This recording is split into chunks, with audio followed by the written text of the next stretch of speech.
तर मंडळी, सर्वप्रथम सर्वांना नवीन वर्षाच्या आणि गुढीपाडव्याच्या हार्दिक शुभेच्छा। तर यावरून तुम्हाला समजलंच असेल, हा संपूर्ण ब्लॉग असणार आहे पाडव्या रिलेटेड मध्येच। आणि आपलं नवीन वर्ष माय मराठीला विचार दर्जेचा भाषा मिळाला आहे, त्यामुळे मराठीचा गौरव हा या संपूर्ण ब्लॉग मध्ये तुम्हाला बघायला मिळेलच। तसंच आज खूप सारी कामं आहेत आपल्याकडे, घरची संपूर्ण देवाची पूजा, त्यानंतर लालबाग परळ शोभायात्रेला आपल्याला जायचंय आणि खास म्हणजे पिऊ आज आपल्यासाठी बनवणार आहे स्पेशल मराठमोळ्या पद्धतीचा मेनू आणि खूप सारा हॅपनिंग होणार आहे। हा ब्लॉग पूर्ण लास्ट पर्यंत बघाच। तर आता मी निघतो इकडनं, चाललोय रुपेशला भेटायला आणि रुपेश म्हणजे फेटा आर्टिस्ट आहे। रुपेशचा फेटा खूप भारी असतो आणि यावेळीचा आउटलुक तुम्ही बघा, तुम्हाला कसं वाटतंय कमेंट मध्ये नक्कीच कळवा। तोपर्यंत मी जेवण करणार। दरवर्षीच आपला फेटा बांधतो आणि यावर्षी रुपेश फेटा बांधणार आहे। तर रुपेशचा फेटा प्रत्येक वेळी भारी असतोच आणि यावेळी रुपेश कोणता फेटा बांधतोय ते बघूया। तर चला मंडळी,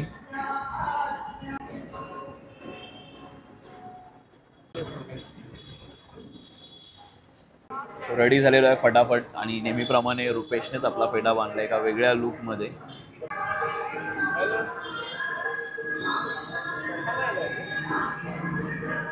रुपेश खूप बिझी आहे आज, तरी देखील तुम्हाला या वर्षी रुपेशकडनं फेटा बांधून घेता येत नसेल तर पुढच्या वर्षी नक्की रुपेशला कॉन्टॅक्ट करा। आता अर्धरोड येथील स्वामींच्या मठामध्ये स्वामींची ही सुंदर मूर्ती पहा, श्री स्वामी समर्थ। तर चला मंडळी, पुढचा प्रवास सुरू करूया। आम्ही येऊन पोहोचलेलो आहोत आता आपल्या गिरणगावच्या शोभायात्रेमध्ये, म्हणजेच लालबाग परळच्या शोभायात्रेमध्ये। माझ्या बरोबर आहे प्रियंका आणि आरती आणि हा संपूर्ण जल्लोष एक सुंदर अशा वातावरणामध्ये ही लालबाग परळची शोभायात्रा निघालेली आहे आणि याच जल्लोषामध्ये आणि आपला देखील बिलबोर्ड आहे यावेळेला शोभायात्रामध्ये। आपली शोभायात्रा आहे, ही शोभायात्रा येऊन पोहोचलेली आहे सगळ्यात महत्त्वाच्या जागेवर बोलू शकतो आपण 22 फूटवाला, म्हणजेच आपला गणेश गल्लीवाला मुंबईच्या राज्याच्या इथे ही बघा संपूर्ण रॅली सुरू आहे। तर चला पुढे जाऊया।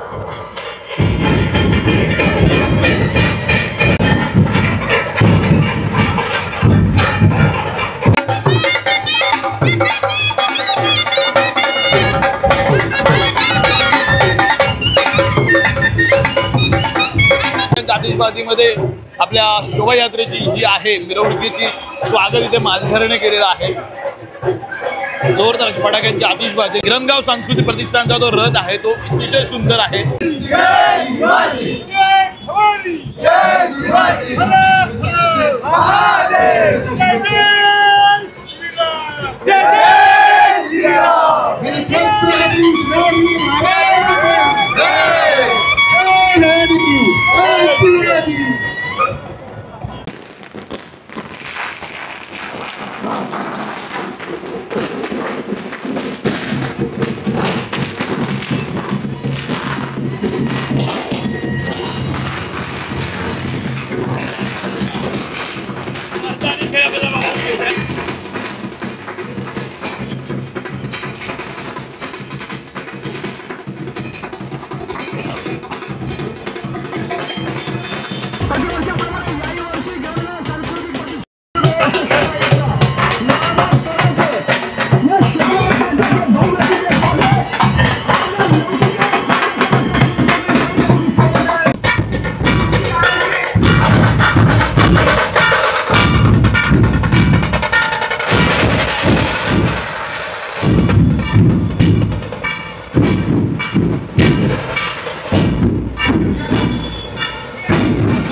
अभिजात मराठी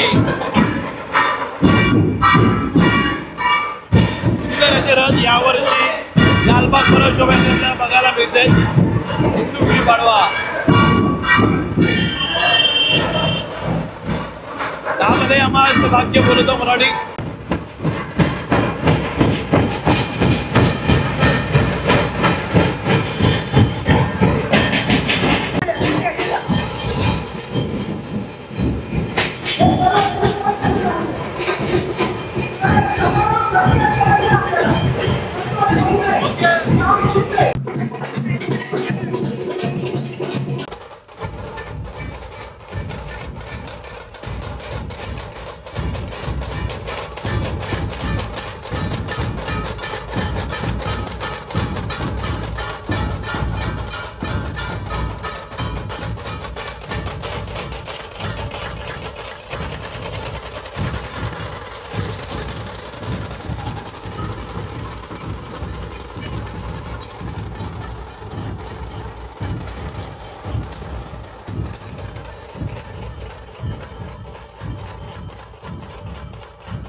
अखेर शोभायात्रा संपलेली आहे, सांगता झालेली आहे आणि सांगता करून आपण निघालेलो आहोत पुन्हा एकदा घरी.